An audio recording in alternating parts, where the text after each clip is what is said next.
Hello, beautiful people. My name is Amber Symone, and I am your host of the Keep It Cute podcast.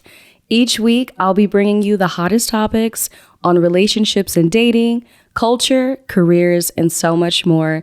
And this week, I have my best friend co-hosting with me, T&T. I am in Atlanta, Georgia. T, why don't you tell the people who you are? Hey, y'all. My name's Tiara. I also go by T&T. And yeah, I'm a social media manager and digital creator and Amber's best friend. All right, y'all. So I'm visiting Atlanta. I came from New York, and Atlanta has been a time so far. We saw 21 Savage last night, but outside of that, Tia and I have had some wild experiences in our lifetime together. We met in college, and our friendship, how long we been friends for? I would say since 2016. 2016? Because spring quarter. How you ain't gonna count 2015? We started hanging out spring quarter. But I'm saying year. 2015 is when I started UCLA. What the hell? I know, but we didn't. Remember, we literally. Okay. Here she go. Here she go. You was the one talking about I can't call him by my friend. We was more so acquaintances because I knew who you were. But damn, the that's first deep, time y'all. we hang out was 2016. That's fine, but Did we hang out See, winter quarter? let me tell y'all. I mean, not winter. Yeah. Tiara could befriend anybody, and I was just telling her, girl, everybody is not your friend.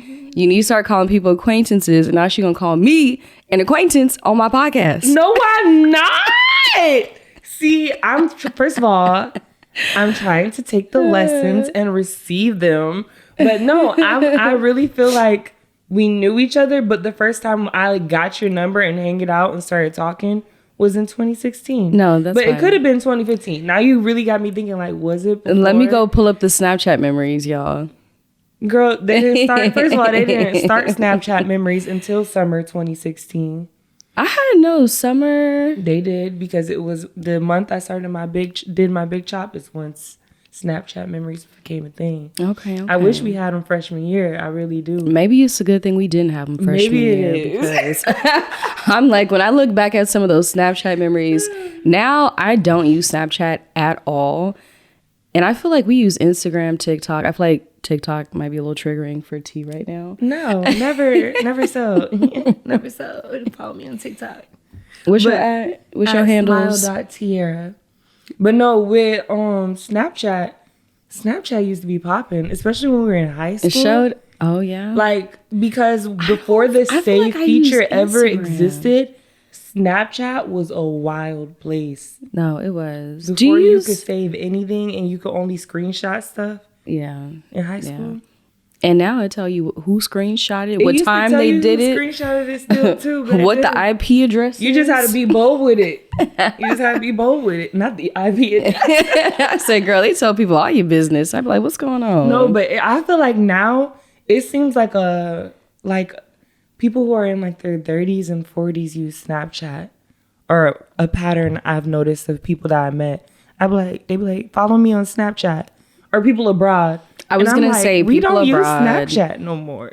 Yeah, unfortunately. But they really do have a big demographic. But this is not a Snapchat promo. We ain't giving Snapchat all the clout on this podcast. Nonetheless, we are going to be diving in. YouTube. Oh, Lord. Let's not even get into it. Look, as I add this on YouTube. No. But we're going to jump into just a few little spicy topics on relationships and dating. So just a little background. I know my first episode, I introduced you all to Brandon Towns. That is my partner of 5 years. And my sis T over here, she is living her best life. Can you give the people a little spiel on how dating has been as a 24-year-old? She said it's a can of worms. It's been fun. It's been cool. I feel like in the past year, I went on a lot of dates here in Atlanta, like little dinner dates or hangouts or whatever. And eventually it just started not giving to the point where I'm just, to myself. I don't even really. You gotta protect your energy. Yes, you gotta protect your energy. That's what it is. But I mean, it's fun. Like you said, I'm a people person. So I just meeting new people, picking people's brains, learning about people and so on. But no. I don't know if that's the summary. Like, if I can give an adjective for it, it would be interesting. Not interesting. How do you meet people when you're looking for somebody to date? So for me, I would say I'm just all avenues in passing. Like, I like meeting people in person, like different festivals, events, activities. Like, if you're always networking or just talking to people, even in a store, Instagram, social media, every now and then I'll go through like phases where I'll get on dating apps and stuff. Like, I have active profiles, but I don't like, use that consistently. Because like I said, I feel like meeting somebody in person, you can feel their vibe a lot stronger than you can feel it over the internet. No, it is. That is so true. I feel like COVID kind of put us into this cycle of all these virtual dates and virtual meetings, which is getting old. We need person-to-person interaction. You never really get to know who somebody is unless you're sitting across the table from them. And so to jump into that, I have my first question that I pulled from Reddit. So there was a question I saw on Reddit. There's a 19-year-old girl, and she asked, how does she go about meeting people online? What are some pieces of advice that we can give her or that you all can give her? If you're in the car, driving, if you're at home, think about what piece of advice would you give a 19-year-old girl who's looking to meet a potential spouse, boyfriend, partner off of the internet. Tiara, I know you be on Hinge. What piece of advice would you give this young girl? I would say don't just message for too long. Like, the a minute you can use a video chat feature, rather that be on Hinge, Instagram. Everything has a video chat feature now. Video chatting. Don't get catfish out here now. That part. It's 2022. Let's start there. People wild. It's 2022. And not only can you pick up vibes and stuff so much better on a video chat, like, I feel a lot can get misinterpreted and misunderstood as far as tone and attitude over texting and messaging. So it would just save a lot of parties both time to video chat, feel each other's vibes, see, they really look like what they say they look like. Like, all sorts of things. Are you really a 10? All sorts of things, yeah, because, certain things, like, I'm not saying you can't talk to nobody with no teeth or whatever, but say, for example, somebody profile, they look amazing, and they're not smiling in any of their pictures, and then, y'all video chat, and you realize it's just straight gums. There's no teeth at all. That's going to catch you by surprise, right? So that's just an example. That hasn't happened to me. Tiara, I'm crying. You get what I mean? I do. Like, there's a lot of different things that if you just video chat, you can be like, oh, yeah. I don't know about that. It's kind of like the same thing if you see a guy wearing a hat in all his photos. It's like, oh, are you bald? Like, what am I getting into? Are you receding? Like, what's going on? Just so you know. But even outside of looks, for safety, especially as a 19-year-old girl, men especially, can be predatory. So I'm like, when you go on that first date, if you choose to take that step, go somewhere public. Don't meet no man at his house, because I do not want to see another Netflix show. Your house. Probably don't even let him pick you up. Like, yeah, because if you need to leave and like it's awkward, you are in control of the situation. If y'all meet at a restaurant, you got people around you watching you. Share your location with your friends and family, whoever you're comfortable with. You really just have to be safe in the dating world, because you never know what you're going to get. Exactly. And two, it's okay to be vague about certain questions when men are like, where do you live? Like, certain things, you could just tell them the area or just the city. You don't have to always go on into details, because some people will really try to stalk you. They be at home taking notes. Especially like, say you go on the first date with a guy or whatever, and in his head, he thinks you're about to be his wife. Like, this is the best date in the world. And in your head, this is the worst person you ever met. And you mad you even know him now. And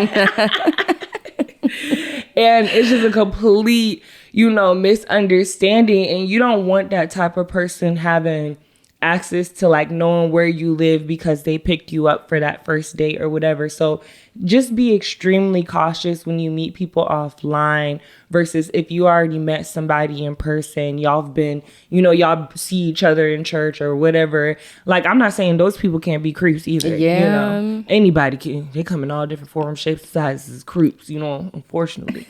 But take them extra steps for safety, especially when it comes to meeting people online. No, definitely. And like when you think about meeting folks online, I know it's a struggle, especially now. It's like, how do we meet people after a pandemic?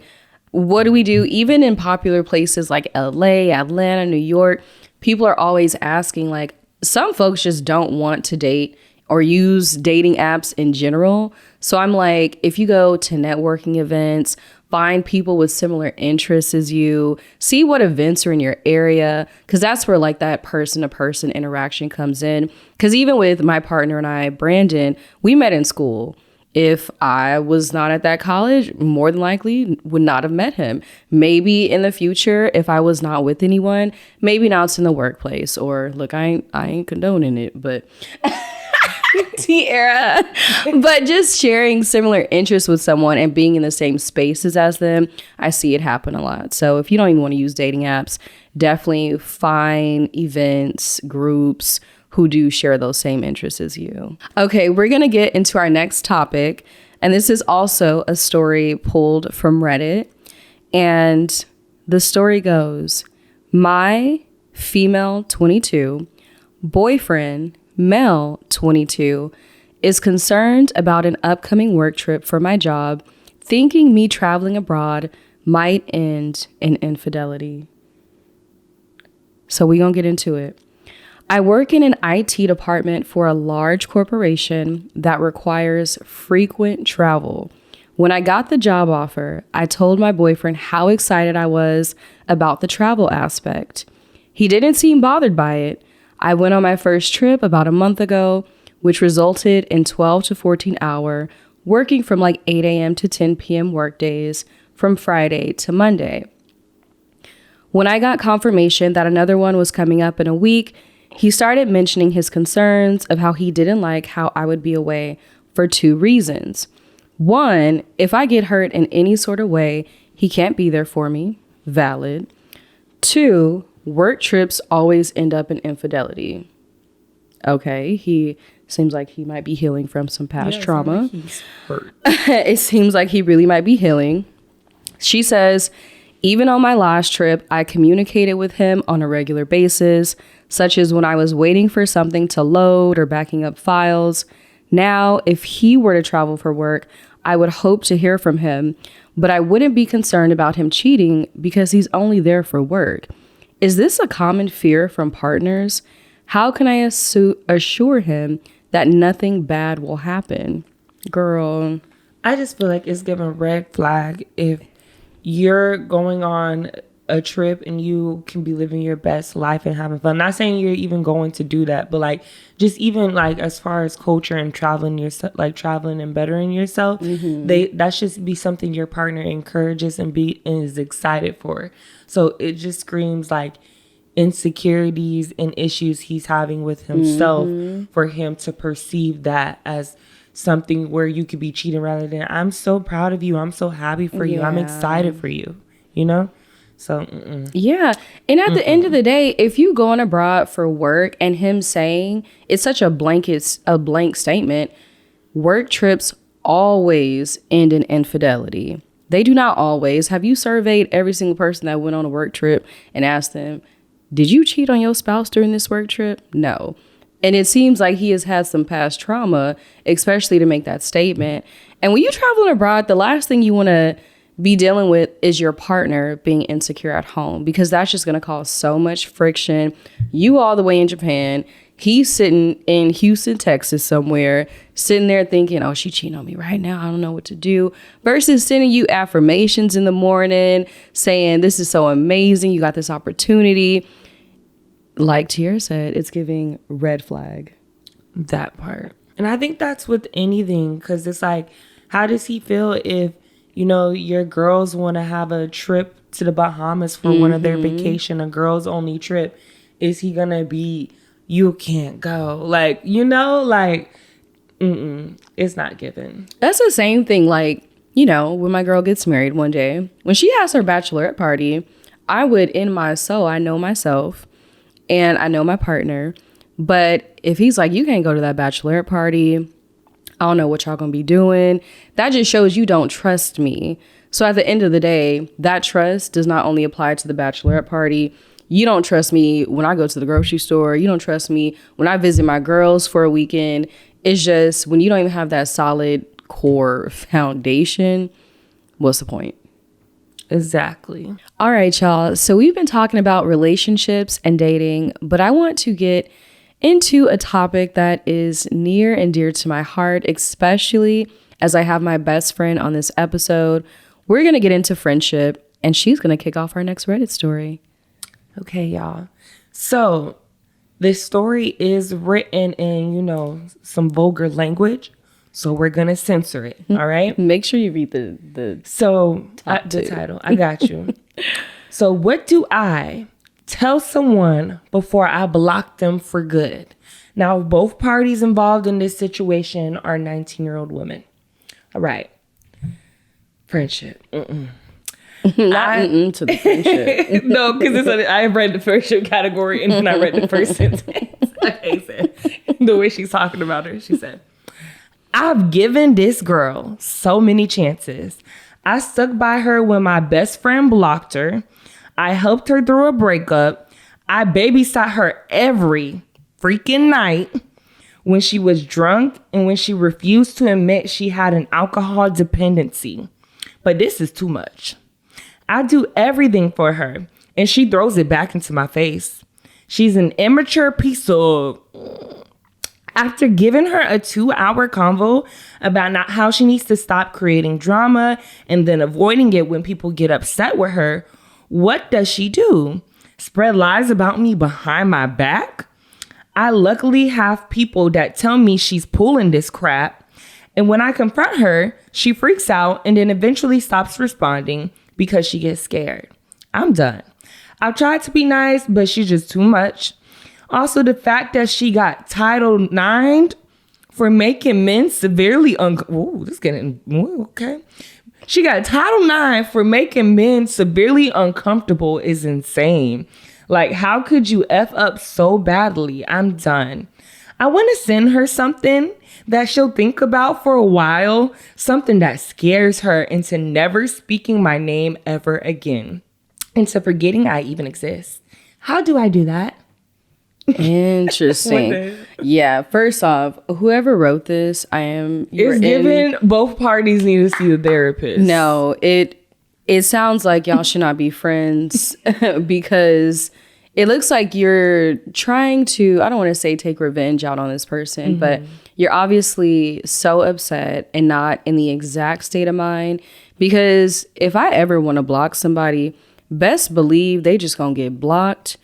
And I'm not sending a paragraph about why they got blocked or what the reason is. The person will already know why they got blocked. That part. I feel like the only reason it's ever worth saying something to that person before blocking them is if it's something that eventually you're trying to rekindle or maintain.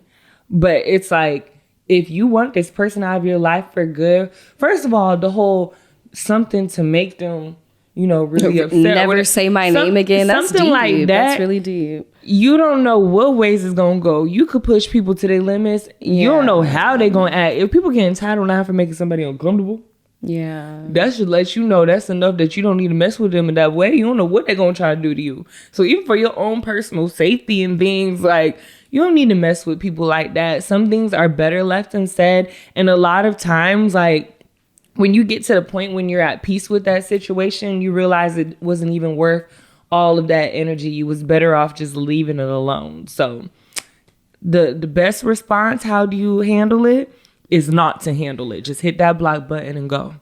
And I think too, especially like this person is obviously at one point, they were very close friends with somebody else. And obviously their friendship has spiraled because of their actions. And I do think, like, you know, if something were to ever happen with me and Tiara, like, I don't think I could just block her without saying anything. But also, my response to it is not in anger and I want you to never say my name again, but it may be more so, how can we figure this out? We'll have a conversation about it. But no matter what happens, I'm not about to sit here and write out this angry statement to make sure this girl don't ever speak of me again.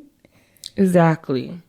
Very much so. And I feel like, too, with her mentioning the 2-hour conversation, like, if you really have a close friendship with somebody and you can sit there and talk for them for 2 hours, that 2-hour conversation was your block conversation. Like, if you didn't get to the end goal or the point that you was trying to get across in that conversation, don't stress yourself out trying to continue rekindling something that you've outgrown. You know what I mean? Like, certain things, you just need to leave it where it is, call it a dub, and just go on about your life. My favorite statement as an adult, especially with friendships, is sometimes you have to love people from afar. And there's a lot of people that you have to love from afar, because the older you get, the less that you have time for, especially energies. And I will say, like, it's important to emotionally be there for your friends. But at the same time, if somebody acting up and every time they're around, it's just bad energy. Every time we hang out, it's just something on top of the other. And I think it's fair to say, I don't think I need you around all the time. But, we could kiki every month or so, or I'll see you every 3 months. I'll see you every quarter, maybe. And if you're really acting up, it might be once a year, but we might get to a bi-yearly basis. But no, seriously, a lot of folks you got to love from afar. But if a friendship is really toxic, though, then I think it is really important to just understand that you might need to end it. I 100% agree. I feel like growing up, that's something that my parents used to always say, or still say, is like, you just got to love people from afar sometimes. And I really think that's like, you don't always have to go through all of the steps of trying to have a formal type of closure or whatever with people. You just have to move about your business. And if you have love for somebody, you have love for them. But that doesn't mean that person needs to be your friend. That doesn't mean that you have to keep trying to rekindle something. Like, you could just step back and, like you say your happy birthday, say your Merry Christmas, like, do what you gotta do. And it's okay to have that person in your life to the point where it's not somebody who's stressing you out every day. You could just love them from afar. Okay, T. So what qualities do you look for in a friend? I love that question.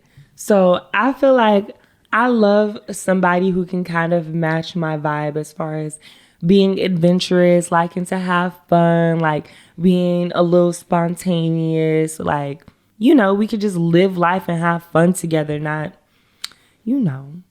that's not giving qualities. I'm sorry. So qualities, I would say adventurous, fun, somebody who's open-minded, somebody who knows how to speak their mind, somebody who's loving and kind, somebody who knows how to communicate through love and kindness. Like, I'm definitely not a fan of those friendships where people like be cussing each other out and call each other stupid hoes. Also, excuse me, can I say that? That's fine. That is okay. Like people who you can tell they love each other. Mm-hmm. Like, I'm a big fan of people who are okay with saying like affirmations, like speaking affirmations and saying they love you and so on. Yes, I love people who are creative, intelligent. I love friends that are supportive, encouraging, all that good stuff. On top of everything that you said, the qualities I look for in a good friend, I definitely think matching energies is definitely important. But on top of that, I look for consistency in a friend, look for loyalty, kindness, communication. I feel like a lot of times, and I read this somewhere, but the qualities and standards that we hold our spouse or partner that we're looking for, I feel like it's something similar that you should have in your friends. Like, do we have good communication? someone who can communicate well with me, I think that's a healthy friendship. Someone, and honestly too, a lot of my friendships, I've had friends, man, like people who are close to me, we've been friends for a really long time. Like I'll say when I was born, I have a cousin who's like a sister. So she day one, literally. Shout out to Bailey. Out the womb. And then in 4th grade, I met my other best friend. Shout out to Amber. T.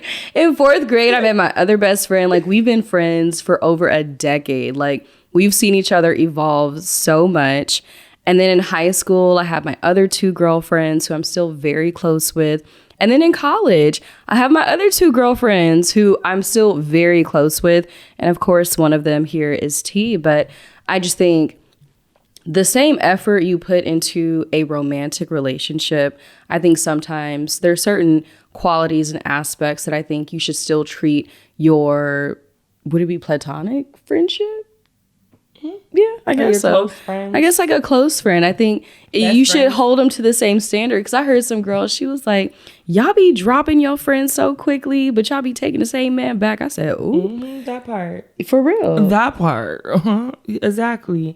And I feel like that's something too. It's like you have to notice things like that. If a man isn't treating you right and you keep giving them chances, but maybe you have a misunderstanding with a friend and you're so quick to call her out of her name. And, you know, that's something to self-reflect and be like, maybe I'm the problem. Like, like it's never that you're going to agree with somebody 100% or there's not going to be misunderstandings, but it's about like being able to hear each other out and communicate through love to the point where you're not ending the friendship, you know? Exactly. And again, like communication, I don't care what type of relationship you in, it'll always come down to that. And like, what is at the root of our friendship? Is it love? Is it jealousy? Because believe me, like some friends out there, they be real jealous of you. My mama used to always tell me she was always right. No, literally, always my parents, right. Oh my goodness. To this day, my parents were just talking about like, you know, we was trying to tell you. And I'm like, look, y'all always right. And they'll be patient with you. They may give you years to realize somebody wasn't meant to be in your life. But as long as you understand and realize that for yourself, like, that's important. You outgrow people, and that's just the truth. And I think too, when you outgrow people, I'm like, right now I'm 25 and we see so many friendships, relationships evolve and evaporate over time. And I think about some folks, like when I was younger and I was really close to this person, even though now we're not as close anymore, it's like some people, you outgrow people and that's fine. There's no love loss. It's no hard feelings about it. But I think it's important to realize maybe me and someone else, we're not in the same place anymore. You were a part of my chapter and that chapter is closed. We on chapter 25 now. You was on chapter 4 and you're probably not gonna make chapter 30, but. No, I hear that. And it's the honest truth is like losing friends hurts. Yeah. Like even that process. It does. I be dreaming about some of my old friends kind of sad. They be popping up in your dreams all the time. Y'all doing witchcraft because they be thinking about you. And, you know, not the witchcraft stuff.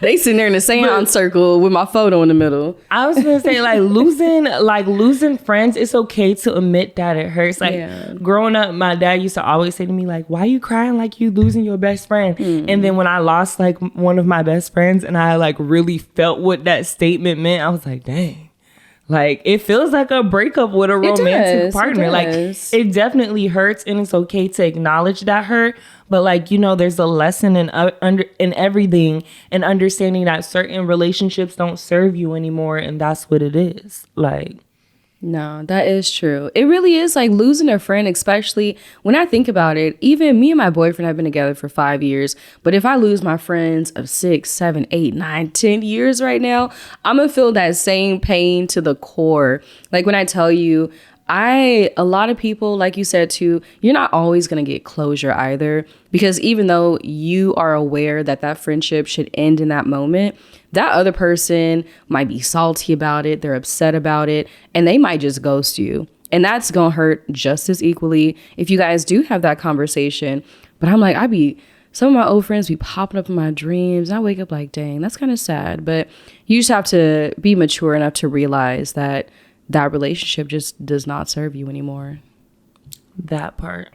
And I feel like the longer you've been friends with somebody, usually that's the more it hurts. Like, you know, there's times where you could be friends with somebody for a year and then something happens. You're like, you know, I can't have this type of person in my life, and it hurts. But it's not going to be as deep of that hurt as like your close friend for 5-6 years. But the point of it is that either one, it still hurts, and it's okay to understand that. But no, you got to do what's for you. Got to do what's best for you. Stay tuned for part 2.